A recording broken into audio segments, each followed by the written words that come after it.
to breaking metal, man. We are really honored today to have guests in the interview chairs today. We have She the Killer with us.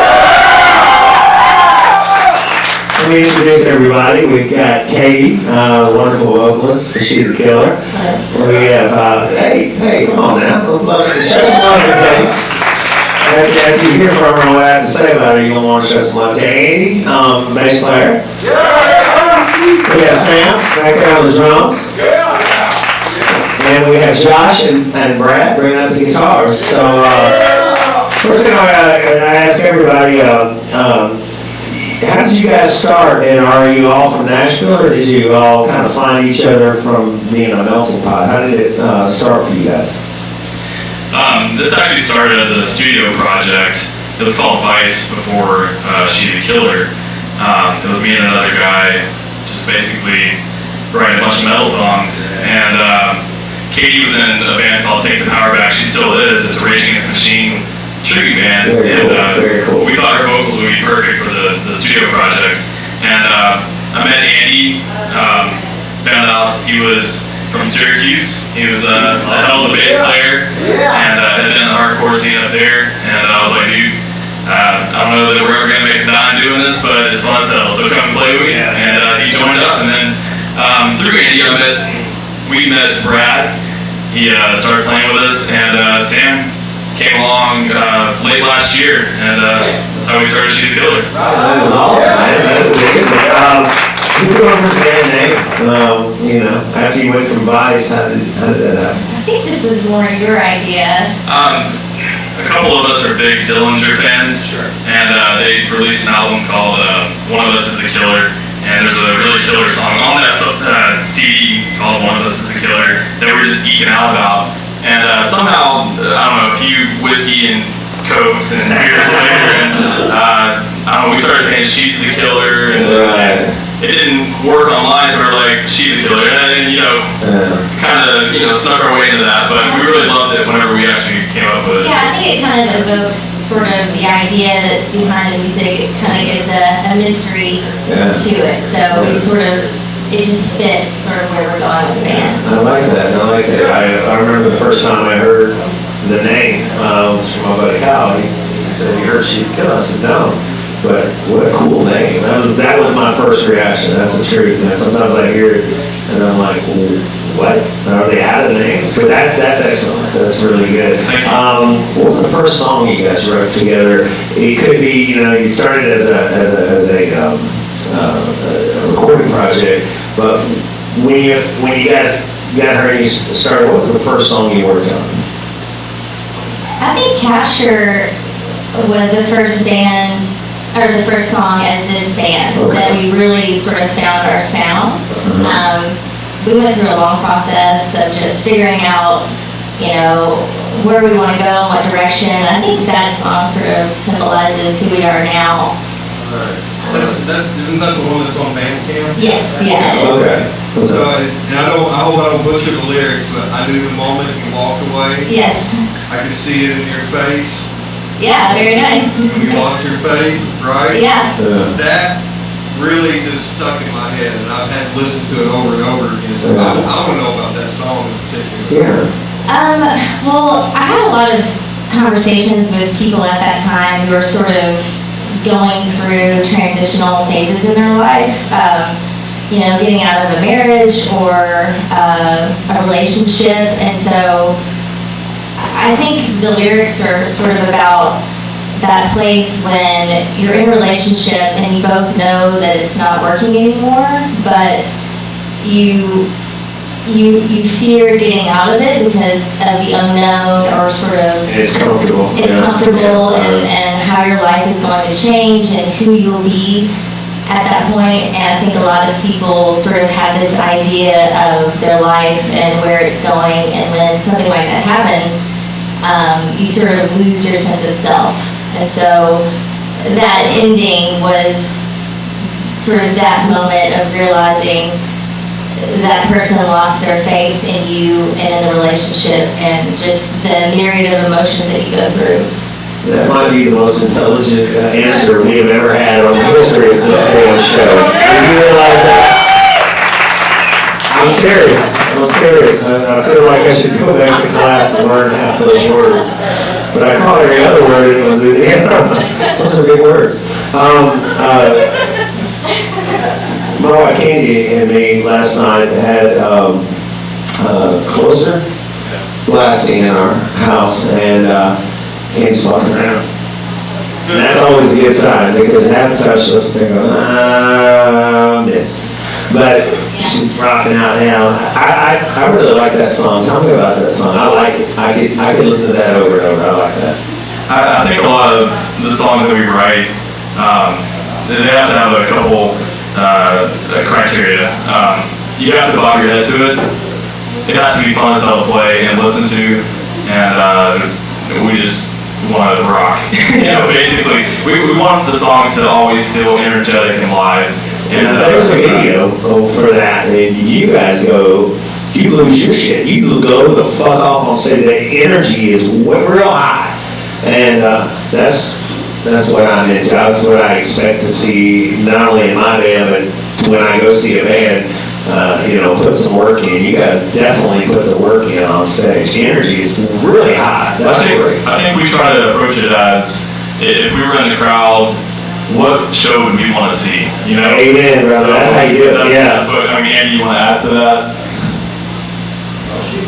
Yeah, the only thing, man, is like certain people try to perform, right? And when you see a performance, it's obviously going to be a performance. But one thing that we do, we try to drop that guard about worrying what people want to feel or see. And we're just trying to be ourselves. Yes. And we really dig what we're doing, and other people dig it, and if they see that we're having a good time, hopefully we just want to connect with that emotion. Yeah. You're doing it. That's funny you said that, because I was telling you guys outside. I don't, maybe it's probably been the last 3-4 years. I've been doing this 27 years now. The last 3-4 years, I don't remember anything on stage because I don't want to think about it anymore. So, we do long sets, we have 3 albums, and I always go to start singing, and I think to myself, become a lightning rod for the music, and I need to turn my mind off. I don't need to think about this. I know this, and it seems like what you guys do, I mean, absolutely. Music is a very personal thing. For all of us, we listen to music constantly. We're also writing music constantly. So when we get up there, and it's a very personal thing for us, we want it to be a personal experience for the people that are witnessing that as well. Yeah. What's Closer about? I like the song. I really like this song. Did I tell you I like the song? You did.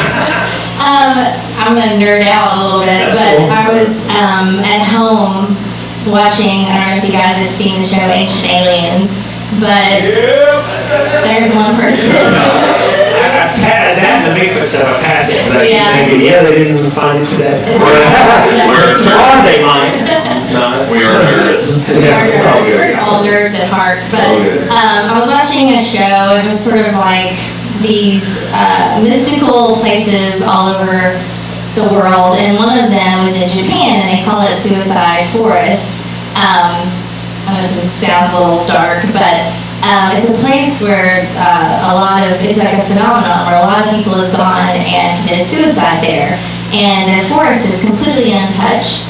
So you can walk through it, and it's very serene and beautiful, and there's articles of clothing and tents still there. I mean, no one touches it. So, but the idea on the show was sort of the people there believe that there is some sort of portal in this forest because it's considered like a sacred ground. So they think that it's some, portal to another realm, and that's why a lot of people go there and do that, which sounds pretty sad, but I don't know, it just sparked a lot of lyrics. I wrote like 6 pages that day of stuff. And you got inspired by it. I got inspired by it, and I just thought, what a strange place, and for people to have that idea, and it just seemed like a cool thing to write about, I guess. I really like that. Yeah. I want to throw this in the show real quick. They'll be She the Killer will be here at Daisy Dukes on November 15th. It's a really rare show. You're going to have both Crimson Cartel and Dungeon Promotions, both putting this show on two of the heavy hitter promotion companies in Nashville. And She the Killer will be here with Lost Generation, Darkhound, and Overcoming Agony. So make sure you come out to November 15th. And I would actually had a show that night in Wall Street, I think. So I want everybody to come out to those days and check them out, and I'll figure a way to do that. I want to get everybody on this next question because I think I told you before, but I've said it before on the show. We always ask people about their equipment. It's a weird question, but fans always ask me, "Hey, you met so-and-so, what do they play?" So I got to be able to tell them something, and if you don't mind, please tell me what your rigs are and what you play through. I put a Les Paul into 5150, the 50 watt Excellent. room. It's an orange cabinet. Yeah. And my philosophy, Andy and I, we've kind of got this thing that's always turning in the back of our heads, like what would Black Sabbath do? That's good. That's a good rule of thumb, right? That's kind of where we come from when it comes to tone and what we're into. And Josh, you asked about the songwriting. Josh does the majority of the stuff, and he presents us with ideas, and then it may be 95% of the way there, and we'll just kind of tweak a little bit of that. Andy will add some new riffs or whatever, but for us it's about like just getting that, I don't want to say sludgy or like stoner rock, but kind of getting a little bit more 1972 in there. You bring a little analog to the party, which is a good thing. Because of that, it's like, guitar, wire, amplifier. Yeah. And you'll see, we both have pedal boards and stuff like that. Yeah. But the reason we have pedal boards is because we need a tuner. Sure. To have a tuner, we gotta have a Everybody does, yeah. So we end up throwing a wah-wah pedal in there. But for the most part, it's straight in. And, I don't channel switch, it's just roll your line on down. Right. And that's our sound. Josh will kind of hit on his. Yeah, Josh, you got some good equipment. I have, what I play on stage is a 96 Gibson SG Nice. with E&G pickups, and my head is an orange TH100, Nice. and my cabinet is a Mesa 412 with Celestia V30s. Nice. Same thing like he said, I mean, I have delay pedal, but basically it's just a head. That's all it is. So, that's my gear though. I do have a Les Paul that I record with, but it's not as much fun to play with on stage. Right. Sam? As far as the drum kit that I play on a 4-piece Birch Premier kit, which is it's super punchy. It's got basically the perfect sound that we're looking for. We all kind of fell in love with the sound that the kick drum has. Yeah, Cuts through that's everything. important. That's very important. Yeah. Important to me as a singer in my band is I cue on the drummer a lot. I'll think to myself, great riff, but I've got to be, you're the metronome for us. Yeah, I think everybody here kind of has a great appreciation for drums and the sound. Because if something's off, somebody will notice. As far as the other stuff, I like to play on Zildjian cymbals. We've got a couple Sabians in there as well. And then Remo heads. So it's a good sound kit. That sounds like it. I'm looking forward to hearing you a lot. I like what I've seen on the video. You bring the energy along with the guys, and that was very noticeable. I mean, all of you just are like one hand working together on stage. That's great to hear, man. Thanks for that. That's true. Just to wrap up the gear question for the nerds out there. Man, to piggyback on what Brad said and Josh and what we're all saying, we try to limit the disruption between us and the music. So I've got an SVT Classic 300 watt tube head. Run that through a SVT Classic. I go for a 610. I've got a 610 and an 810 bass cab. I honestly prefer the 610. Yeah. A lot of people think that it's two less speakers, it's less loud, but the big difference is that my 610's got a bass port and a horn, two things that the 810 does not have. So it's got a lot better bass response as far as feeling it with your feet, and that horn allows you to hear it quicker on stage. Play that through a 75 jazz bass. she's been great to me. Started off white, she's getting yellower and yellower, and I couldn't be happier. Yeah, I love it. I love it. What, before we go and go into the next segment, how can people out there, anybody that watches their show, all our fans, they can contact you, find out more about you? I know you're on Facebook, you're on Instagram now, you're on Bandcamp, right? Yeah. What's a good way they can contact you? Emails, any way somebody can contact She the Killer, either for bookings or to find out how to get to your shows? Man, this is a rare instance, and I would be lying if this wasn't a part of the whole name choosing question you asked, but we got a .com, and it's SheTheKiller.com. Right on. Y'all hear that? SheTheKiller.com. Go to that. Ask them any questions and emails, or find out anything you can about them. Anything, I'm gonna wrap this up and go to the next segment. All right, great, man. We're gonna be back with 4 bullets for your bio with She the Killer in just a minute. You're watching Breaking Metal.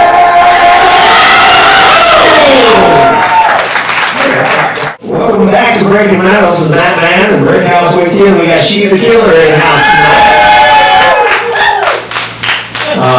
It's been a really good interview so far, and before we get to 4 votes for your bio, I found everything I could online, and I'm wondering, are you guys planning on making a CD, or is it in the process, or are you just getting started with it? I'm gonna let Brad talk to you about that. Okay. We've got 3 or 4 of us in the band who have Pro Tools rigs, Right. have gear, the whole deal, and we've got the luxury, which wasn't the case when we were 14, of multi-track in all of our practices. Excellent. And so the problem with that is you get comfortable doing that, and you think you can do the DIY approach. Right. And we've done it and done it and done it, and tried playing electric kit, and tried playing pods, and tried playing with amps and the whole deal. It's never captured, no pun intended, our sound. Right. So the demo we have online, we did in our bedroom rehearsal space. Wow. And we pushed it to the max, but we wanted it to sound real. Right. So we took this band in town, All in Witches, and they're kind of a stoner rock, Caius type jam band, but Okay. drop C or Right. C standard type stuff. Right. And we started listening to them. Andy and I we're kind of fanboys. We go to their shows and everything, and Right. we were like, man, that's the sound we think we want. Right. And it was kind of a sales pitch to the rest of the guys, and we're like, we think this is what we need to do. So we met up with the guy who recorded their album, and they actually pressed it all to vinyl and stuff, so the fidelity is there. I mean, it's recorded well. So we went to him and said, hey man, we want to record, so we're going to do a 5-song deal, kind of try it out. And we're doing that the 30th and the 31st of this month. Great. And Congratulations. it's gonna, we think we met the guy, the vibe was right. His name's Andy Putnam. Okay. He's done a lot of stuff in town. Okay. And we think he's gonna get what we want out of it. Right. And it's just one of those things, like, we want to sound like a live band, Right. but we don't want to play live and have mistakes there necessarily. No, It's kind of a slippery slope where do you want to play with a click? Do you not want to play with a click? Right. And the bottom line is we want raw guitar tone. Yeah. We want to hear the drum kit. We want to hear the air. Yeah. And the biggest challenge for us is Katie. And we've tried ourselves. Josh has recorded her, and I've tried to mess with it, and I had a buddy who does sound down in Broadway. It's a place we can't get her voice where we want it. We hear our live videos, and we're like, that's what we want it to sound like. Right. So that's how we approach this when we say, hey, we're not showing you a bunch of demos that we've done ourselves. We're not showing you stuff we did with pods and electric drums. Yeah. We want you to listen to this video on YouTube. Yeah. We're essentially at our worst sound-wise because we're in a live room. Sure. And this is what we want to sound like. Right. Just Right. on steroids. Well, of course. Yeah. That's kind of been the quest, and it's been months of talking to different studios and different guys and producers and all that. It's a thing because we're real passionate about what we do. Well, yeah. It's going to be your representation. This is your product, and whatever happens with the finished product, that's what you got to work with. So it should matter. Let me interject on this. Our first album we ever did, we self-produced it. We did take it to a studio here in town, but we couldn't get out of our own way. We knew what we wanted. We thought nobody else is going to know better than us, and that makes sense. But we went and made our first album, and it sounds like we produced it ourselves, and it sounds great. But we produced it ourselves. It sounds like that. And the very next album was an EP. We gave the reins over, went down Music Road, and said, "Here, record our band. Just record us. See what happens." And it was this huge production, overproduced actually, but it was huge. Something we could have never done. So I respect what you first said when you said, we've got we do too. We've got all this access to stuff. I mean, all our practices are basically sessions anyway.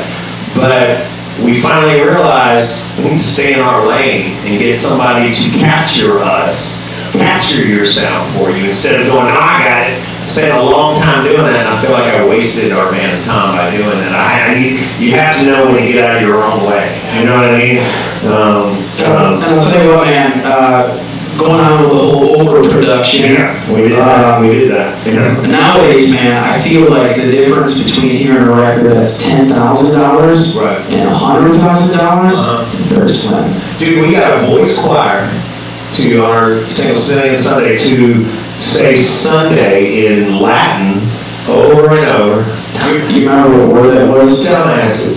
No, they say, or something. I don't know the RC or Money well spent. Yeah, money well spent. I just thought, there's nobody, nobody want to room with the little boys. The heck of a guys room with the little boys. No, But to wrap it up and capitalize on what I was saying, the recording we're looking for, we really love the sound when we practice, when we play live. But recordings nowadays, like I said, 10,000, 100,000, they're overproduced. And we just want a real natural recording where you can still hear the underside of a snare.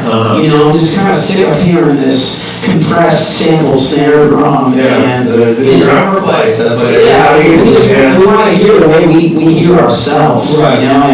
And the gentleman we found that we're going to be recording with, I think it's going to be the right avenue. We really like the work that he's done, and I'm really looking forward to showing the rest of the world what we've been working on. Keep us on in all of your social media and all the ways that you can reach out to the public. Keep us informed on how it's going. Because now, once this comes out, and people are going to get wrapped up and waiting to hear what's next from She the Killer, you guys your energy is amazing.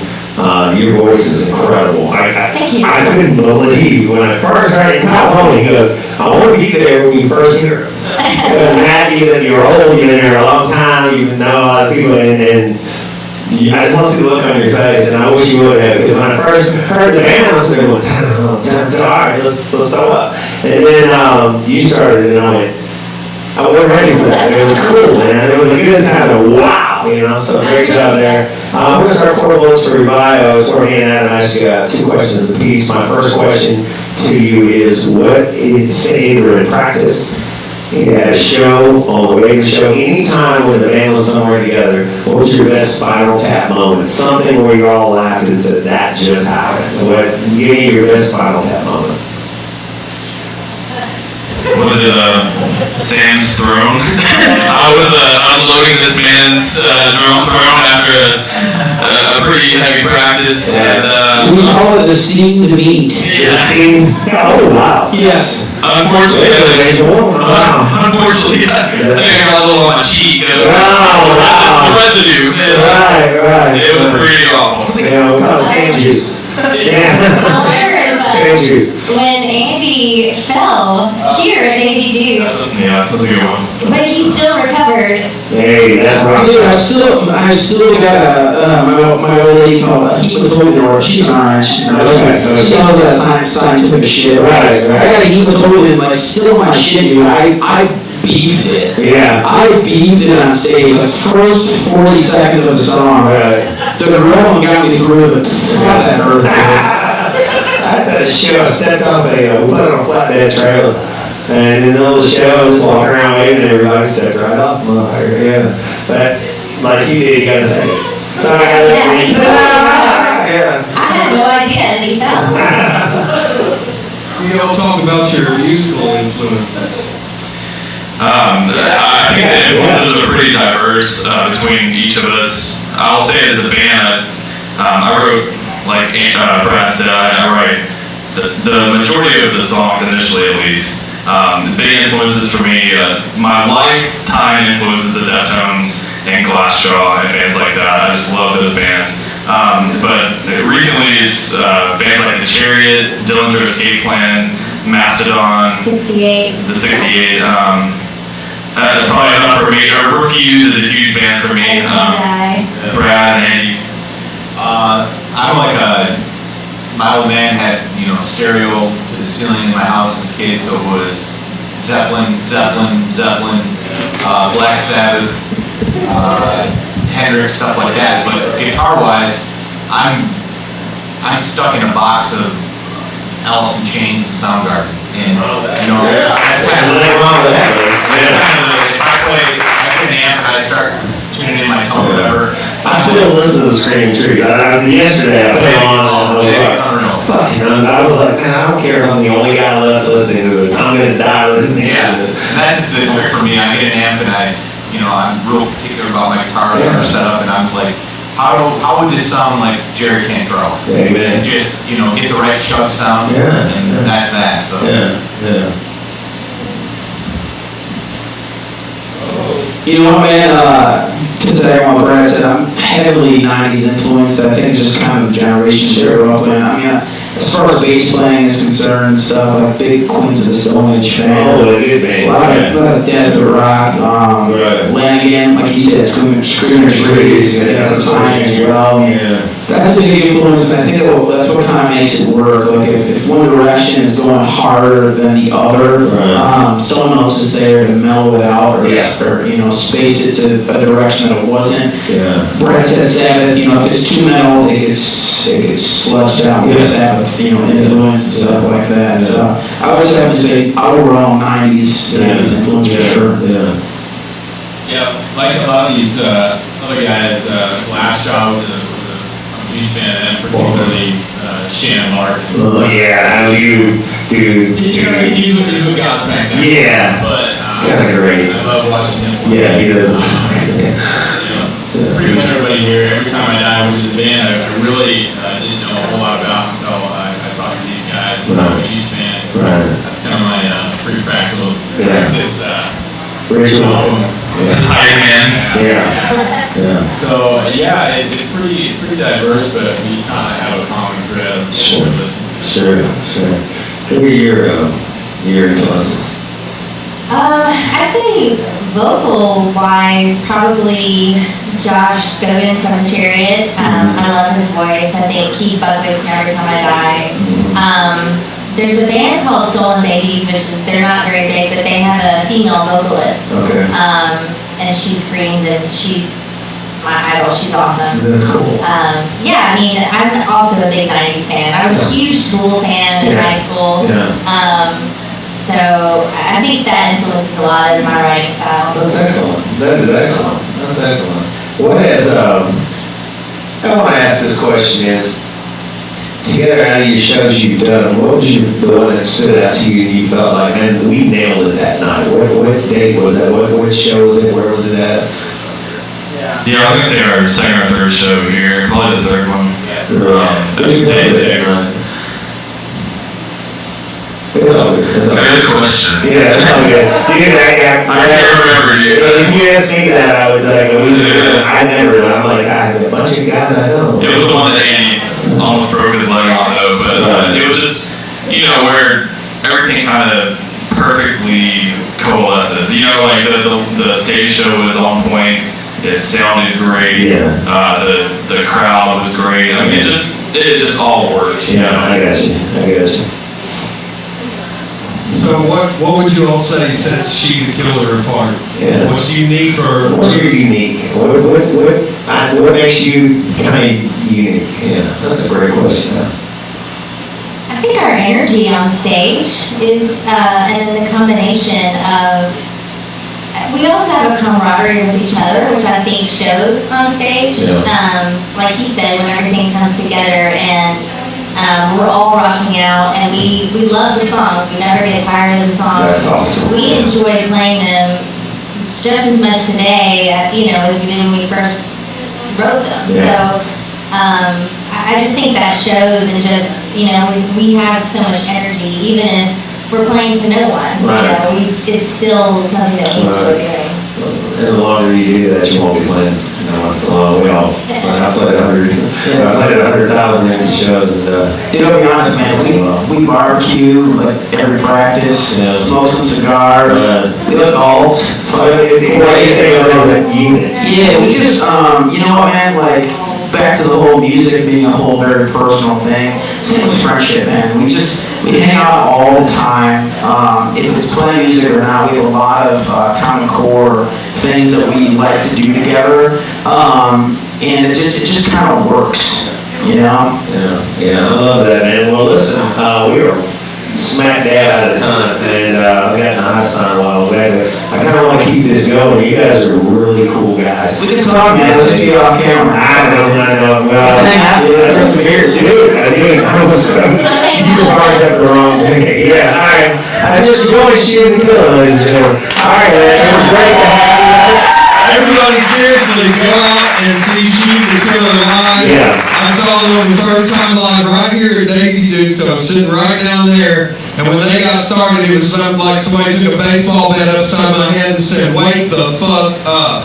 It's worth seeing live. Come out and see it. Brad, Josh, thank you, Sam, Andy, Kate. It was an honor to have you over here at the middle, and it really has been a great interview. Y'all take care, and we'll see you down the road. Everybody go support Shoot the Killer. One love, and remember, support your local music.